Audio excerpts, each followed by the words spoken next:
It's your boy Remoy George Phillip, the first. And I'm Samantha and Remoy.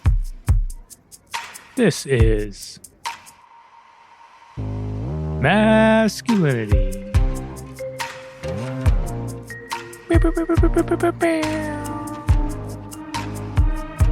The show that investigates the performance of masculinity in the world today, and you know we spell it with a hard K. So Remoy. Yes, Samantha. Who's your favorite basketball coach? There is a right answer. Yeah, I was about to say it's like some sort of trick question, something or another. But I'm going to stick. I like Steve Kerr. I respect Greg Popovich. Don't like Phil Jackson. I know I'm saying all men here, so I'm sure that's where the setup is. First of all, yes, you definitely fell for the setup. And second, you don't like Phil Jackson? I mean, I know he's okay, fuck the Lakers, but but Phil Jackson's one of the greatest coaches ever. What do you mean? Okay, I'm realizing as I'm hearing myself speak that this is Michael Jordan propaganda. Let me go ahead and just stop right there. The correct answer is Don Staley. Don Staley, Remoy. So we want to shout out First Don you want Staley. to support the Zen coach, and now it's like this Jesus lover, super Jesus lover. But she's here for trans athletes, so I ain't mad at it. I mean, yeah. I like Don Staley. I mean, shout out to those WNBA days, man. Yeah, I didn't actually know that about her, but I really, really love that she's not one of the folks who is using religion to shit on other people. So shout out to Don Staley for that. Oh, we're not talking religion today, I don't think, but I'm assuming we're talking sports again.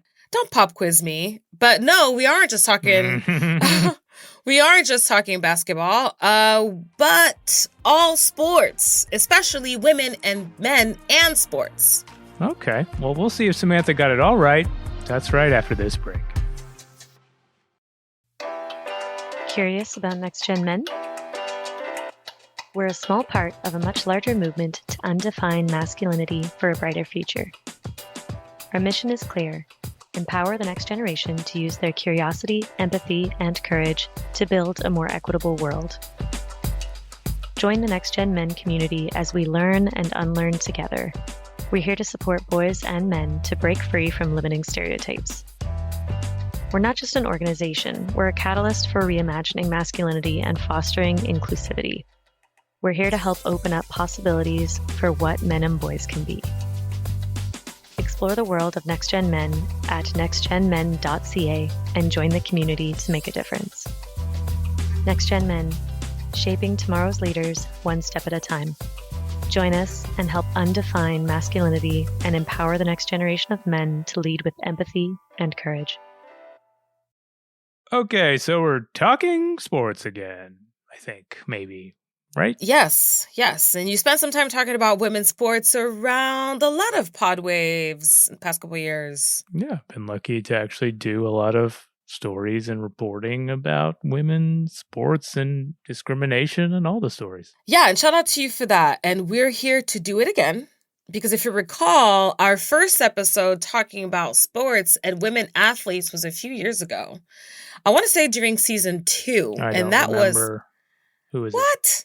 It was with Halston Bruce and Julie Henderson. How could I forget those two beautiful human beings? Beautiful human beings. We recorded with them twice. Oh, God. That was at the beginning of our time of break. Shout out to break. Yeah, we may have some studio issues, malfunctions. That's fine. Yeah. Two great, beautiful humans that just hopped in there twice. Beautiful. Did I say beautiful? Whew. Yeah.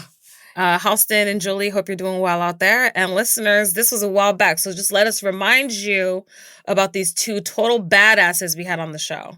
All right, so Halston, Bruce, a power lifter, and doing a lot of other cool shit, right? Yeah, she's, I actually met her because she's ran this art curation series, a lot of performance art and visual art in Manhattan. And now she's taking that to LA and she's doing some really cool stuff in downtown LA and in the arts district. I haven't been able to go down there and hang, but I'm definitely jealous of what she's doing.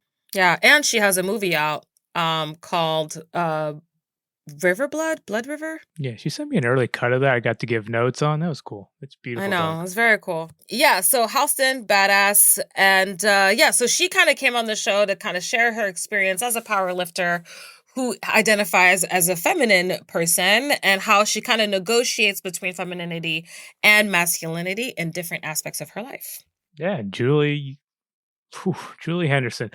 She was a little hoop star at Notre Dame.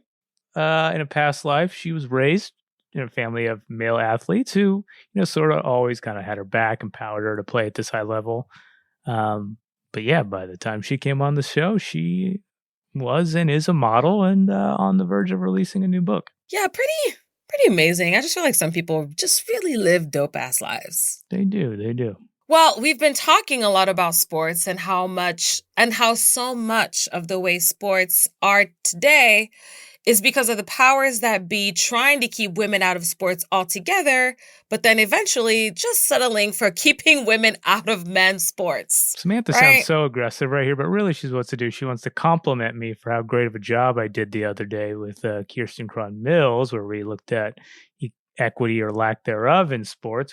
She's even talking to Kirsten in like an hour for Behind the Mask, and I'm sure she's going to be singing my praises then, but that's fine. All right. I mean, Kirsten will most certainly be singing your praises, I'm sure, because I set you up nicely. Mm-hmm. But that's all you'll get for today. Mm-hmm.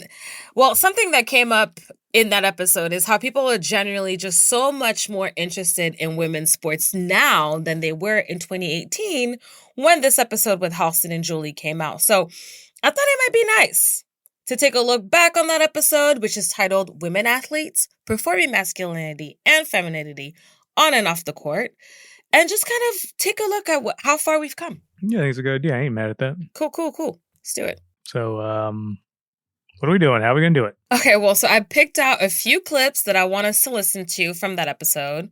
So what we're going to do is I'm going to play these clips for you, and then with our audience, we're just going to reflect on how much things have changed in the last 6 years. Man, 6 years and I'm still in my early 20s. That's crazy, man. Remoy does have good skin. For those of y'all who have not seen him, this could be true. Mm-hmm. But yeah, 6 years is absolutely wild. And a lot of things have happened since then, right? Some women's NCAA basketball games are getting higher ratings than NBA games that are happening on the same night, which 2018 Samantha never could have fathomed it. Okay, so some things have changed. Yeah, and I guess we're going to go back in time and hear Julie talk about some hoops right now. That's correct. When did we record? July 2018. So yeah, Julie Henderson, a tall human being, walked in with her big, beautiful hair. The mane. Just on mic, just so badass. Ugh. She's so amazing. I mean, she's so many threats, right? Because I don't know if that's the right word, but, she just does so much shit. She is a model. She's a writer. She's a badass basketball player who throughout this episode, you'll hear her talk about. We still haven't played yet, whoops so much ass. No, but I don't know, Remoy. I don't know if that's something you want to take on. I'm not saying I can beat her at all. I'm not saying that. I was going to say. I just, get on the court, maybe assess the situation, play some one-on-one, see how bad I lose. I don't know. Okay. Assess the situation. Okay, well, let me go ahead and play this clip for you, and you can assess the situation. All right, guys, here goes. Well, I think I was brainwashed, honestly, because I could beat most boys, even now. I mean, unless they play. I would never play with you. Unless they play in the NBA, I can probably deal with most men. So the men that I grew up with, and my dad was in particular, I can actually smell out the guys I can play with.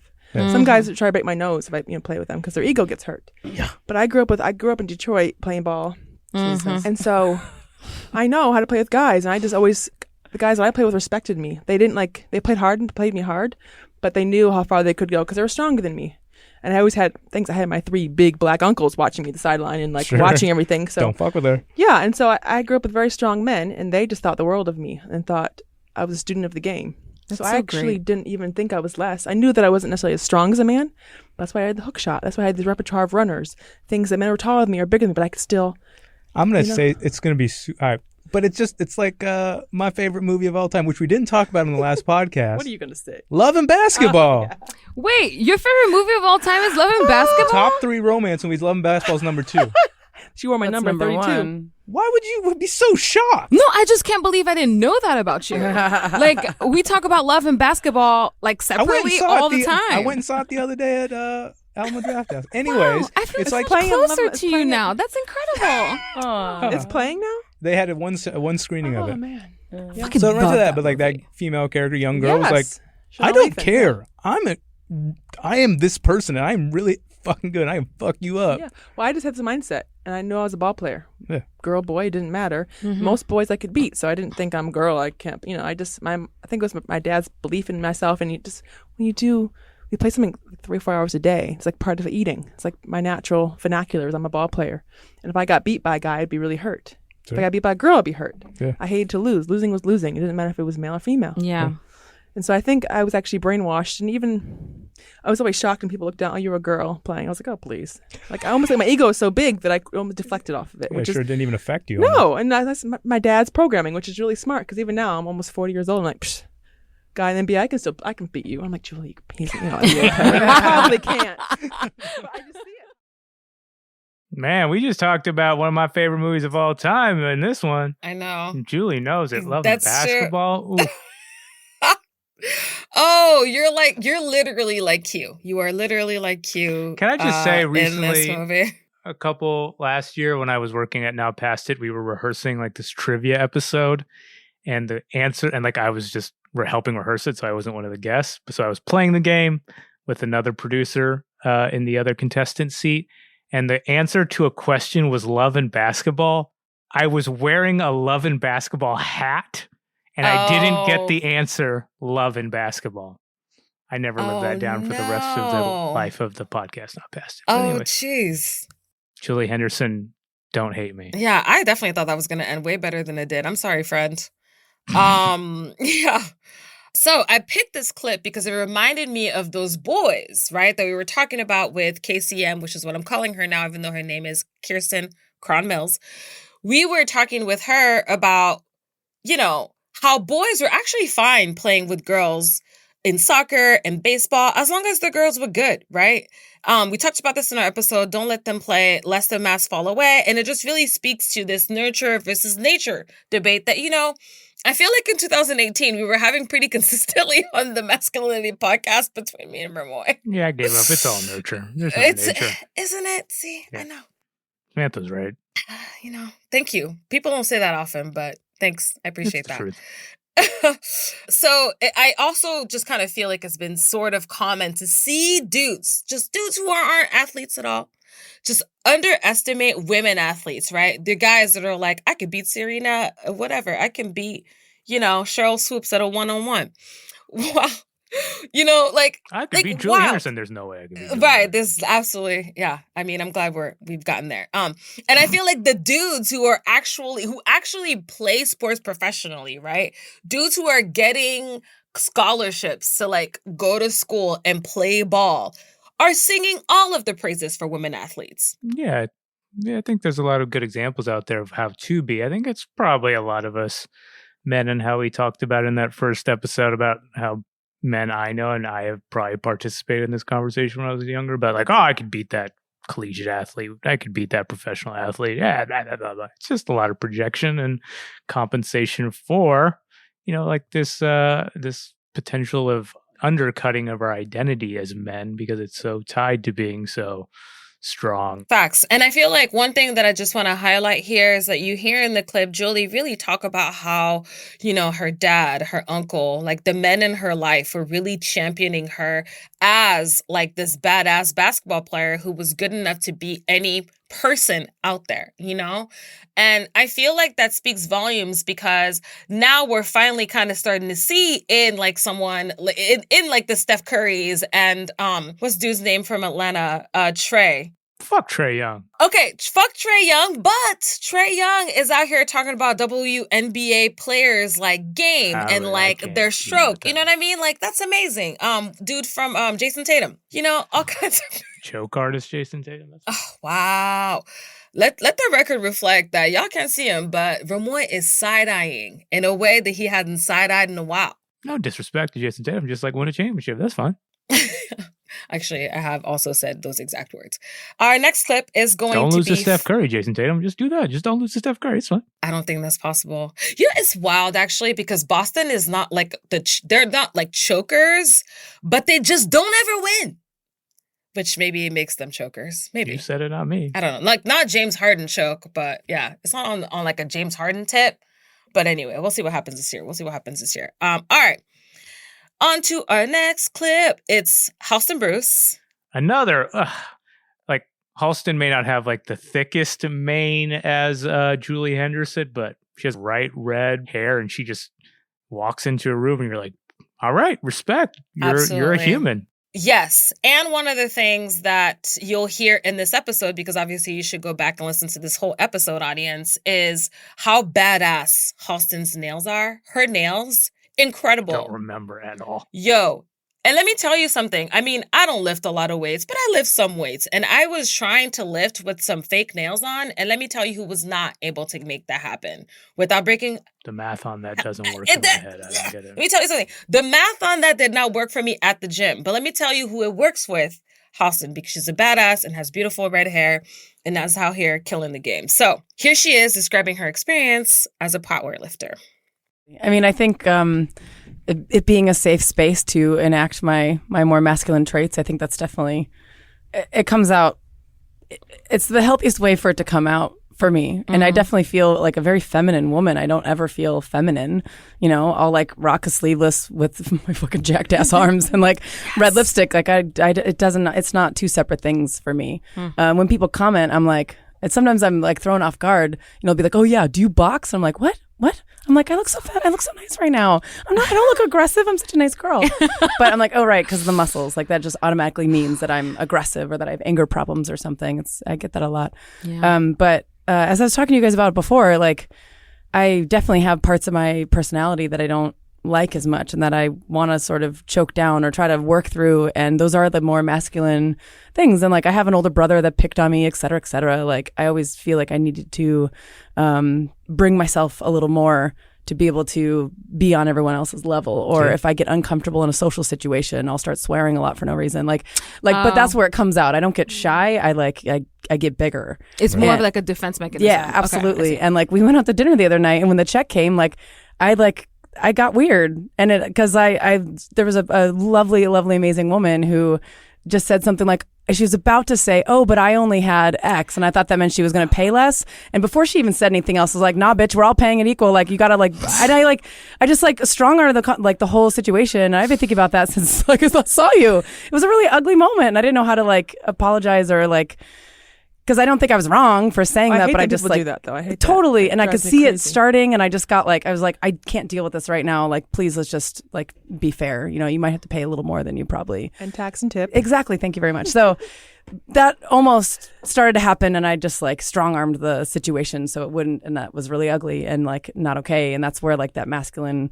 I would say that masculine, like, like, no, I got this kind of thing comes out. So, you know, I'm not always like maybe the most feminine in those situations, but I do feel that being able to bring my strong body to the world is something that is me using my masculine energy for a way that's like in a more positive way for sure. But would you say your strong body is like a fine line between masculine and feminine? To me, your body is strong. It's still feminine. Like you said how we link it automatically. A strong body means masculine. Where to me, a strong body, we give birth. You know, how strong can you be? Yeah. That's like we're the warriors of the world. Actually, it's the miracle of life. And even so, I guess to me, it's a very fine line. What does it mean to be masculine and feminine? Anyways, what does it mean to embody?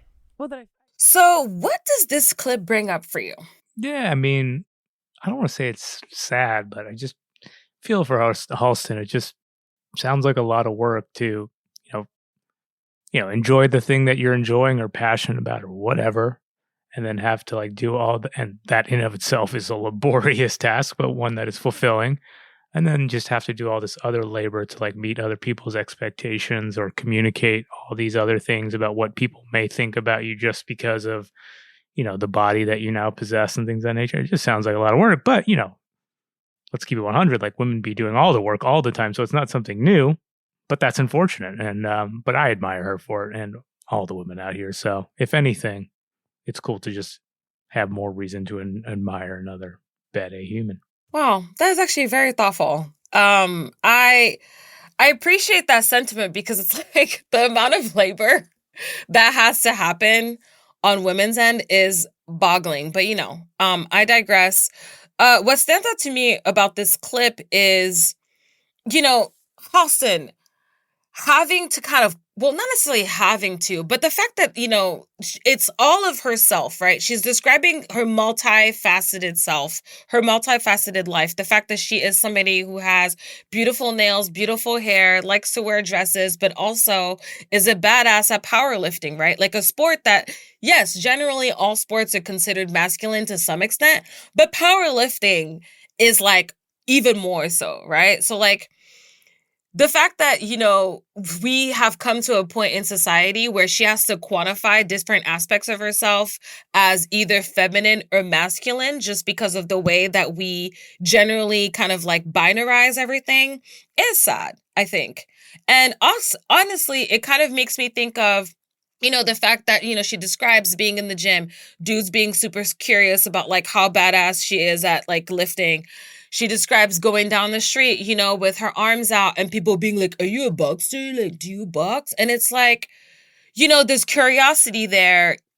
And it makes me think of how sometimes there's like this notion that women can actually be masculine because as a power lifter, it requires somebody to be masculine, right?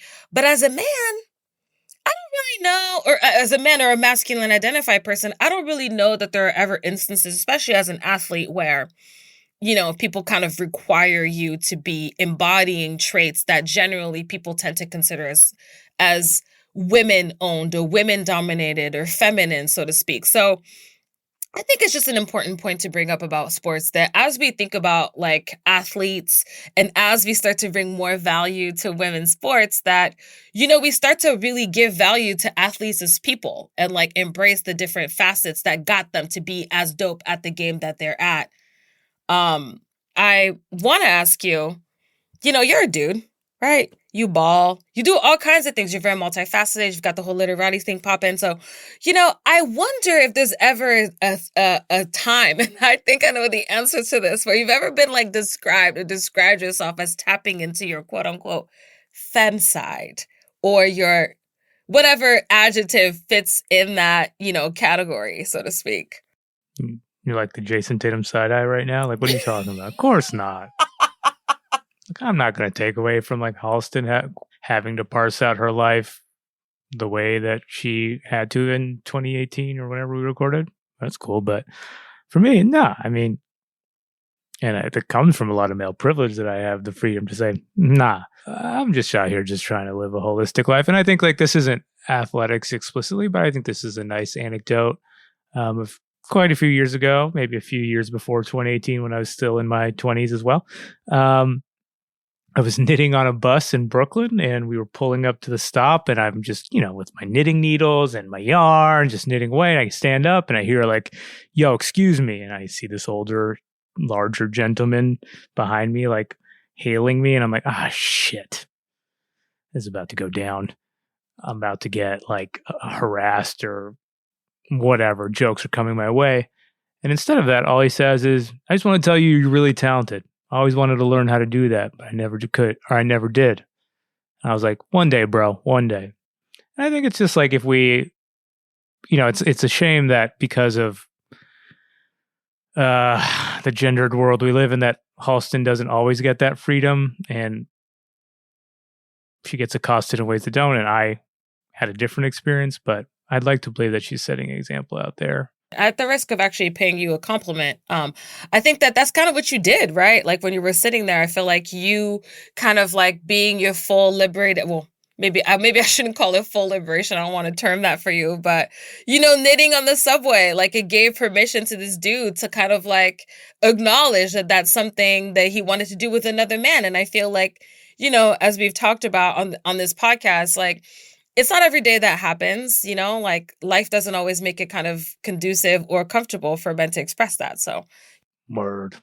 Yeah. So last but not least, there are actually like a lot of good points that you made on this episode. Like, not going to lie to you, like before we get there, just want to say that this is a clip from Julie.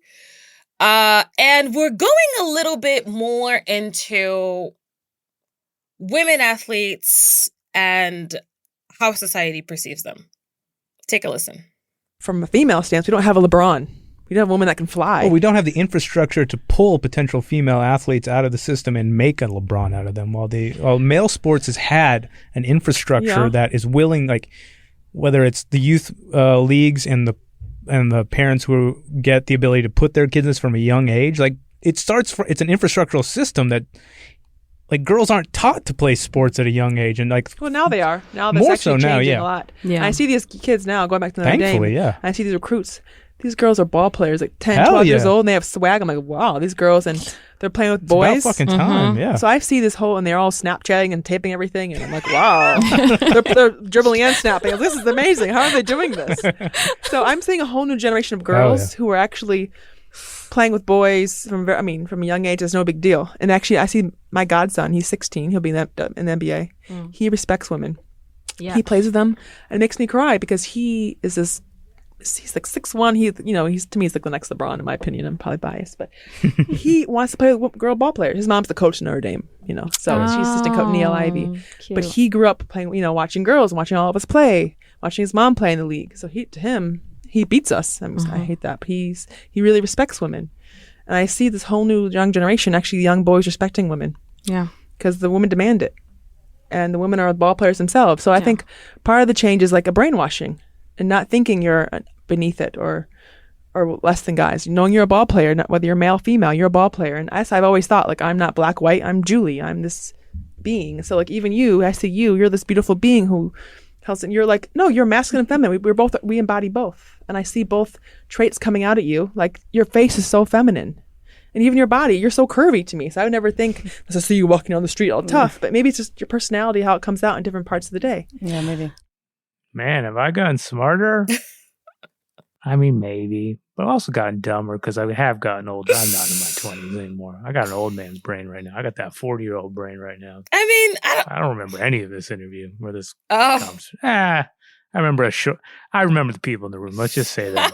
Do I remember what the people in the room said? Not really, but whatever. Well, I think it'll be fun for you to re-listen to that interview because it was hilarious. But yeah, you better be smarter, okay? 40-year-old Larati, like, let's go. But seriously, I do think that your point about infrastructure here is just so important. I mean, since this episode, we've had Brittany Griner come through, and she, like a woman player who consistently dunks on people. She's got 27 dunks in her career.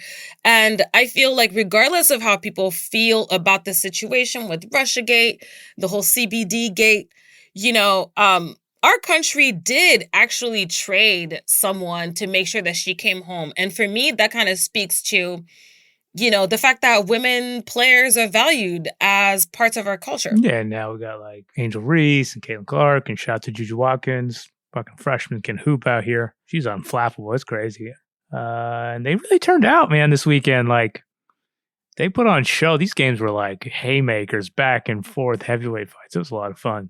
The fact that people turned up is proof of like just how good and consistent and confident and just ballers these kids are. Facts. I mean, I think that, finally we're getting to a point where people are embracing like that women can be full on athletes with, their own adrenaline, their own excitement, their own aggression on the court. And I feel like while there was a lot of policing actually of Caitlin Clark, Angel Reese, and there was like, to your point, a little flavor of racism in there. Eventually, I think it really speaks, a lot to the way that we are valuing women's sports now, that so many people were paying attention, weighing in on the situation, that NCAA women's games kept going up in ratings after that. I feel like that really does suggest a lot of progress being made in women's sports being taken seriously.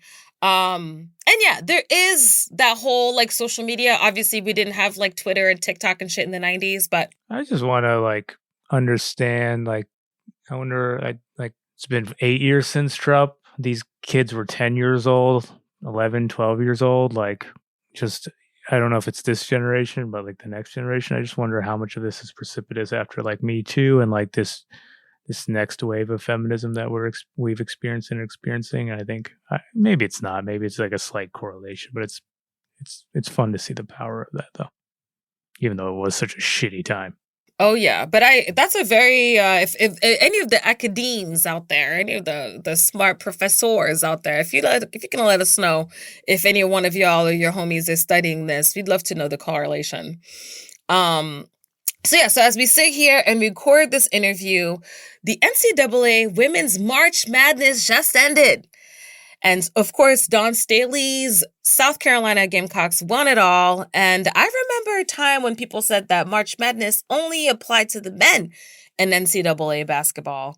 And now look. Yeah, I mean, the fucked up NCAA did that. They wouldn't allow the women to have that title only until a couple of years ago. Among the other things the NCAA did, but whatever. Yeah, we had a huge turnout for the game, especially on Sunday, the final game, right? So it was actually, the average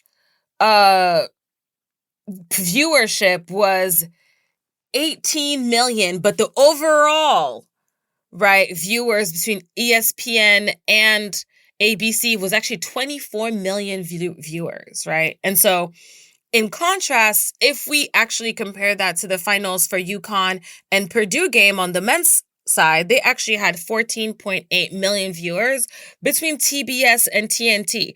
And so this is actually the first time that a women's final drew a larger crowd than the men, which is not to say that, women's better, whatever. It's just to say that it's amazing to see everybody being able to bring out the crowd to watch sports. And, this South Carolina game was actually also the most watched basketball game overall since 2019. I mean, I love the NBA. I love the WNBA.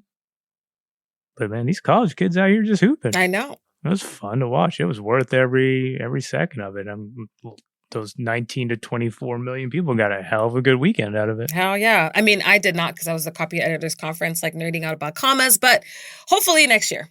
So yes, this is actually overall, meaning men's, women's, professional, college, like that game beat out everybody. So Halston and Julie, I miss you so much.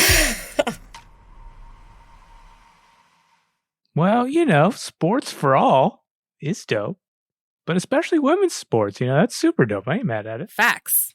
Watching women's tennis is like a drug. Wait, is that not a pun? I said, we need to get you a dictionary about what a pun is, Well, you are the pun king, and you probably would have done great at the pun slam competition that was just at. Suns up, puns up. That's what it's called. Copywriters, am I right? I know, right?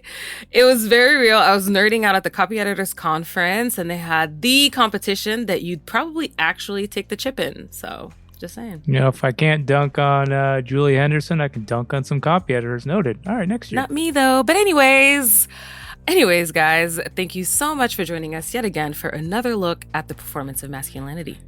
Wait, let's tell the folks, like, where and what. Where do they hear this last episode? What's it called? Oh, that's right. So this is from season 2. It's called Women Athletes Performing Masculinity and Femininity on and Off the Court. Yes, you can get that on any of the podcast apps that you call your podcast home. And you know what? While you're there, a few stars would be great, Please, you can leave us a review even. Tell us how awesome we are. All the dunks. Absolutely. All the Caitlin Clarks. Heavy on the dunks, please. Heavy on the awesome. That'll really help us to get this conversation into more ears. So exactly what Remoy said, and please tell a friend. All right, y'all. It's your boy, Remoy George Phillip, the first. And it's Samantha and Zessie. Thank you so much for listening. Peace. Ciao.